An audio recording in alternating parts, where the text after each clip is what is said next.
पंढरपूर पासून अवघ्या 15 मिनिटांच्या अंतरावर पंढरपूर करकंब रस्त्यावर धोत्रेज ग्रँड प्रायव्हेट लिमिटेड घेऊन आले आहेत पंचतारांकित सुविधांनी युक्त हॉटेल ग्रँड। तसेच पुण्या मुंबईच्या धर्तीवर सर्व सुविधांनी युक्त hotel Shriyash restaurant, veg non veg permit room bar, प्रशिक्षित कुक व होस्टिंग सेवा हॉटेल ग्रँड मध्ये उपलब्ध आहेत। 50 एसी रूम्स, 3500 स्क्वेअर फुटाचा सुसज्ज बकवेट हॉल, भव्य एसी सूट्स, टेरेस गार्डन, भव्य लॉन आणि चेंजिंग रूम सहित स्विमिंग टँक, प्रशस्त पार्किंगची सुविधा। पंढरपूर नजीक असलेल्या हॉटेल ग्रँड या सुसज्ज आणि पंचतारांकित सुविधांनी युक्त hotel grand, hotel Shriyas restaurant, veg non veg permit room बार, पंढरपूर करकंब रोड। संपर्क 02186 24 22 45।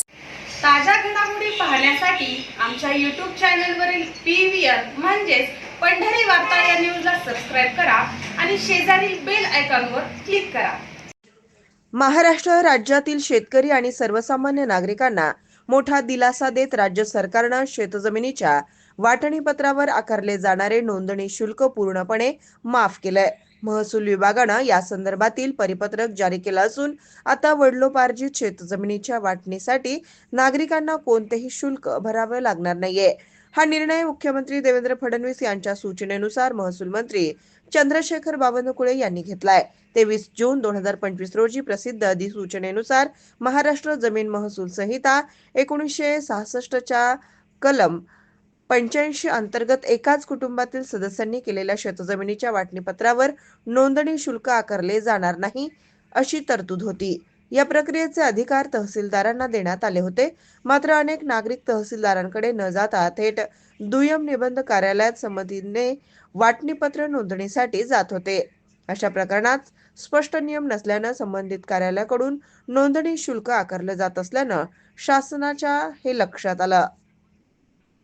जर भाऊबंदकीमध्ये आपसी वाटणी करायची असेल, शेतीमध्ये त्यांना आपले भावाचे आपसामध्ये वाटणी करून त्याचं रजिस्ट्रेशन करायचं असेल तर आधी तहसीलदारकडे जाऊन आपसी वाटणीपत्राला मान्यता घ्यावी लागत होती। तहसीलदार जोपर्यंत आपसी वाटणीला मान्यता देत नाही तोपर्यंत आपसी वाटणीचं डॉक्युमेंट रजिस्टर करता येत नव्हतं। पण कालच्या सुधारणेने आता शेतकऱ्यांनी शेतीची आपसी वाटणी केली की सरळ मुद्रांक निबंधकाकडे जायचं आणि 500 रुपयामध्ये रजिस्टर वाटणीपत्र करून घ्यायचं।